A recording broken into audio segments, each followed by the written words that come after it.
ओम नमः शिवाय। नमस्कार दोस्तों, आपके अपने चैनल प्योरिटी ऑफ लाइफ में मैं नीलम शुक्ला आपका बहुत बहुत स्वागत करती हूँ। दोस्तों 20 फरवरी 2023 को सोमवती अमावस्या है और आज की वीडियो में मैं आपसे शेयर करने वाली हूँ एक बहुत ही अचूक उपाय जो आप अपने जीवन की किसी भी परेशानी को दूर करने के लिए कर सकते हैं। किसी भी प्रकार की आपकी समस्या हो सकती है, जैसे कि अगर आप आर्थिक रूप से बहुत अधिक परेशान हैं या फिर आप किसी बीमारी से घिरे हुए हैं, कोई लंबी बीमारी है जो बहुत समय से इलाज कराने के बावजूद भी समाप्त नहीं हो पा रही है, तो आज के दिन अगर आप ये उपाय करते हैं तो निश्चित ही आपको लाभ होगा। अगर आपकी कामकाज में कोई भी दिक्कत आ रही है, जैसे कि नौकरी में, व्यापार में परेशानियां चल रही हैं, करियर में परेशानियां चल रही हैं, या फिर दाम्पत्य जीवन में बहुत अधिक कलह क्लेश रहता है, कोई भी परेशानी आपके जीवन की हो सकती है। देखिए, संतान प्राप्ति में बाधा है, तब भी आप ये उपाय कर सकते हैं। विवाह अगर नहीं हो पा रहा है, बहुत समय से आप प्रयास कर रहे हैं और योग्य जीवन साथी की प्राप्ति नहीं हो रही है, तब भी आप ये उपाय कर सकते हैं। अगर आप पितृदोष से बहुत अधिक परेशान हैं या कोई भी ग्रह दोष ऐसा है जिसकी वजह से आपके जीवन में परेशानियां बनी हुई हैं, जैसे कि शनि, राहु, केतु, इनका कोई भी बुरा प्रभाव आपको प्राप्त हो रहा है और इसकी वजह से आप आर्थिक, शारीरिक या मानसिक रूप से परेशान रहते हैं, तब भी आप ये उपाय कर सकते हैं। मतलब कोई भी परेशानी आपके जीवन की हो, कोई भी समस्या आपके जीवन की हो, इस एकमात्र उपाय से निश्चित ही दूर होगी। बहुत छोटा सा उपाय है लेकिन बहुत महत्वपूर्ण है और आज सोमवती अमावस्या है, तो आज आप ये उपाय करेंगे तो निश्चित ही आपको बहुत जल्दी लाभ होगा। तो आज की वीडियो बहुत महत्वपूर्ण है, पूरा ज़रूर देखिए और अगर आपको आज की वीडियो अच्छी लगे तो इसे लाइक भी ज़रूर कीजिए, शेयर भी ज़रूर कीजिए फैमिली फ्रेंड्स के साथ। और चैनल पर पहली बार आए हैं, अगर अभी तक आपने चैनल को सब्सक्राइब नहीं किया है तो आज की वीडियो अगर आपको अच्छी लगे तो चैनल को सब्सक्राइब जरूर कर लीजिए और बेल बटन को भी प्रेस कर लीजिए। तो इससे ये होगा कि इस चैनल पर जो नई वीडियो अपलोड होंगी उनकी नोटिफिकेशन आपको सही समय पर प्राप्त होगी। तो कल सोमवती अमावस्या है, आप चाहें तो कल भी ये उपाय कर सकते हैं और मान लीजिए कि आप कल नहीं कर पाते हैं तो आप अगले अमावस्या पर, मतलब किसी भी दिन अमावस्या पड़े, आप ये उपाय कर सकते हैं। और आप चाहें तो प्रति अमावस्या, मतलब प्रत्येक अमावस्या ये उपाय कर सकते हैं। जैसे कि कोई बड़ी परेशानी है और अगर एक बार में समाप्त नहीं होती है तो ऐसे में आप नियमित तौर पर प्रत्येक अमावस्या भी ये उपाय कर सकते हैं।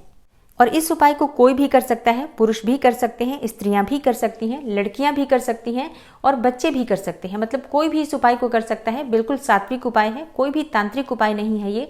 तो कोई भी इस उपाय को करेगा उसे निश्चित ही लाभ होगा। और अब बात करते हैं कि उपाय क्या है।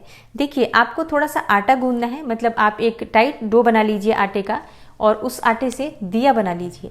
चौमुखी दिया बनाना है आपको, मतलब चारों तरफ कोने निकाल दीजिए और 2 लंबी बाती इस दिए में आपको डालनी है। मतलब चारों तरफ कोने निकले हैं तो चारों तरफ दिए की बाती होनी चाहिए, इस बात का ध्यान रखिए। तो लंबी बाती डालनी है, 2 बाती डाल दीजिए, या फिर आप चाहें तो अगर छोटी छोटी बातियां हैं तो आप 4 बातियों का प्रयोग कर सकते हैं। मतलब चौमुखा दीपक है तो चारों तरफ हमें बाती चाहिए, बस इस बात का ध्यान रखिए। और हाँ, इस दीपक में आपको सरसों का तेल लेना है या फिर आप चाहें तो तेल का भी प्रयोग कर सकते हैं, जो भी आपके पास उपलब्ध हो। मतलब रिफाइंड ऑयल नहीं लेना है, सरसों का तेल या फिर तिल का तेल ही लेना है, इस बात का ध्यान रखिए। और शाम के समय संध्या काल में ये उपाय आपको करना है। तो शाम को ये दीपक लेकर अपने घर के आसपास कोई भी पीपल का वृक्ष हो तो वहां चले जाइए और पीपल वृक्ष के नीचे जाकर आपको वृक्ष देवता को प्रणाम करना है। अपने पितरों को स्मरण कर लीजिए, लक्ष्मी नारायण का मन में ध्यान कीजिए, भगवान शनि देव का ध्यान कीजिए, क्योंकि शनि देव का वास भी पीपल के वृक्ष में माना जाता है। तो सभी देवी देवताओं का, पितरों का मन में ध्यान करके और फिर आपको अपने मन की कामना करते हुए यह दीपक प्रज्वलित करना है। दीपक आपको चारों तरफ से प्रज्वलित करना है, मतलब चारों कोनों में जो बाती निकाल रखी है सभी बातियां प्रज्वलित होनी चाहिए। और जब आप दीप प्रज्वलित कर लेते हैं उसके बाद आपको थोड़े से काले तिल डालने हैं और एक सिक्का डालना है। सिक्का आप 5 रुपए का भी ले सकते हैं, 1 रुपए का भी ले सकते हैं, कोई सा भी सिक्का ले सकते हैं। एक सिक्का डालकर और काले तिल डालकर आप दीप प्रज्वलित कीजिए। अपने पितरों का मन में ध्यान करके उनसे प्रार्थना कीजिए कि जो भी आपकी परेशानी है बहुत शीघ्र दूर हो। जो भी आपकी परेशानियां हैं अपने पितरों को याद करते हुए कहिए, उनसे बताइए कि आप किस प्रकार से परेशान हैं और किस वजह से परेशान हैं। जैसे कि अगर आप विवाह के लिए परेशान हैं या फिर संतान प्राप्ति के लिए परेशान हैं, धन के लिए परेशान हैं या फिर बीमार रहते हैं आप, मतलब जो भी आपकी परेशानी है, सभी परेशानियां अपने पितरों को याद करते हुए अपने पितरों से कहिए। उनसे प्रार्थना कीजिए कि जाने अनजाने कोई भी गलती हुई हो तो उस गलती को क्षमा करके आपको परेशानियों से मुक्त करें। देखिए, जब भी आप बहुत अधिक परेशान हो और बहुत अधिक कष्ट में आपका जीवन चल रहा हो तो बिल्कुल सच्चे मन से, श्रद्धा भाव से, समर्पित भाव से अपने पितरों का ध्यान कीजिए। उनसे अपनी परेशानियां कहिए, अपनी प्रार्थना कहिए निश्चित ही आपकी परेशानियों से आपको मुक्ति मिलती है। लेकिन जब भी अमावस्या तिथि होती है तो उस अमावस्या तिथि पर आपको अपने पितरों के निमित्त दान अवश्य करना चाहिए। आप किसी भी वस्तु का दान कर सकते हैं अपनी शक्ति सामर्थ्य के अनुसार। चाहे तो किसी भूखे को भोजन करा सकते हैं, गरीबों को भोजन की सामग्री का दान कर सकते हैं, किसी ब्राह्मण को दान कर सकते हैं, गाय को आप गुड़ और रोटी खिला सकते हैं, या फिर आप गौशाला जाकर चारा गाय को दे सकते हैं। मतलब अपनी इच्छा के अनुसार, अपनी क्षमता के अनुसार दान करने से और अमावस्या तिथि पर दान करने से पितरों की कृपा आपको प्राप्त होती है। और जब पितरों की कृपा आपको प्राप्त हो जाती है तो आपका कोई भी कार्य रुकता नहीं है। मतलब सभी बिगड़े हुए जो कार्य होते हैं वो भी आपके बनने लग जाते हैं, मात्र पितरों की कृपा प्राप्त हो जाती है। तो अमावस्या तिथि पर अपने पितरों को स्मरण अवश्य कीजिए। अपने घर की जो चौखट होती है, हर अमावस्या तिथि पर सुबह सूर्योदय से पहले उठकर और घर की सफाई करने के बाद घर के मुख्य द्वार की अच्छे से सफाई कीजिए। उसके बाद मुख्य द्वार पर जल का छिड़काव करें या फिर घर की चौखट को अच्छे से धो लीजिए। फिर शाम के समय वहां पर दीप दान कीजिए। इससे भी आपके पितरों का आशीर्वाद आपको प्राप्त होता है और किसी भी प्रकार की परेशानी आपके जीवन की हो वो समाप्त होती है। अमावस्या तिथि के दिन आप चाहें तो अपने पितरों के निमित्त तर्पण कर सकते हैं या फिर किसी पवित्र नदी में अपने पितरों के नाम से डुबकी लगा सकते हैं, स्नान कर सकते हैं। पवित्र नदियों में स्नान करने के बाद अगर आप किसी ब्राह्मण को दान करते हैं तो इससे आपके पितरों का आशीर्वाद आपको प्राप्त होता है। अब मान लीजिए कि आप पवित्र नदी में स्नान करने के लिए नहीं जा पाते हैं तो आप अपने घर में भी हर अमावस्या तिथि पर सुबह सूर्योदय से पहले उठकर गंगा जल मिश्रित जल से अगर स्नान करते हैं तो इससे आपको गंगा जल में स्नान के समान ही पुण्यफल की प्राप्ति होती है। और इसके बाद आप घर की पूजा करने के बाद दान कर सकते हैं। अमावस्या तिथि के दिन अगर आप भगवान सूर्यदेव को काले तिल जल में मिलाकर और अर्पित करते हैं, अर्घ्य देते हैं और अपने पितरों का मन में ध्यान करते हैं तो इससे भी आपके पितृ दोषों से मुक्ति मिलती है। पितृ आपको आशीर्वाद देते हैं तो आपके जीवन की बाधाएं दूर होती हैं। तो देखिए, पितरों का आशीर्वाद प्राप्त करने के लिए बहुत सारे तरीके हैं और बहुत छोटे छोटे तरीके हैं।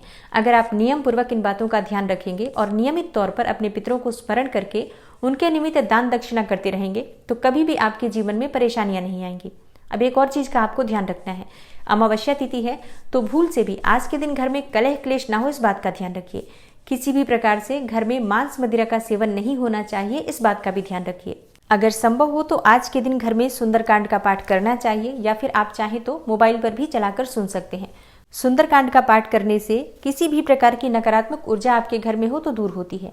और अगर आप सुंदरकांड का पाठ कर नहीं पाते हैं तो ऐसे में आप हनुमान चालीसा का पाठ भी कर सकते हैं या फिर आप मोबाइल पर भी चलाकर सुन सकते हैं। देखिए, सुबह शाम मंत्रों की ध्वनि करने से भी घर से नकारात्मक ऊर्जा दूर होती है और किसी भी प्रकार की परेशानी आपके जीवन में हो वो दूर होती है। बाहर से किसी भी प्रकार के तंत्र मंत्र का प्रभाव अगर आपके जीवन में होता है तो उससे भी आपको मुक्ति मिलती है। मतलब सभी प्रकार की समस्याएं दूर हो जाती हैं घर में मंत्रों की ध्वनि होने से।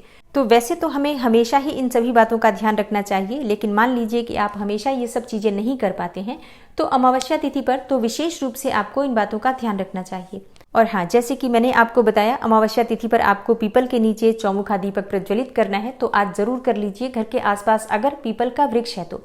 और अगर आपके घर के आसपास पीपल का वृक्ष नहीं है तो ऐसे में आप अपने घर के आसपास कोई भी भगवान शिव का मंदिर हो या शनि देव का मंदिर हो तो वहां पर भी इसी प्रकार से चौमुखा दीपक प्रज्वलित करके और अपनी परेशानियां कह सकते हैं, अपने मन की कामना कह सकते हैं। निश्चित ही अगर आप हर अमावस्या पर इन बातों का ध्यान रखेंगे तो आपके जीवन की परेशानियां स्वतः ही समाप्त हो जाएंगी। विश्वास करती हूँ कि आज की वीडियो से आपको लाभ अवश्य होगा। अच्छी लगी हो वीडियो तो लाइक जरूर कर दीजिए। और हाँ, शिव महापुराण की कथा की वीडियो आज अपलोड नहीं हो पाई है तो कल सुबह आपको जरूर मिलेगी। कल से नियमित तौर पर प्रतिदिन शिव महापुराण की कथा इस चैनल पर चलेगी तो आप लोग जरूर देखा करिए। मिलती हूँ मैं आपसे अगली वीडियो में, तब तक के लिए नमस्कार।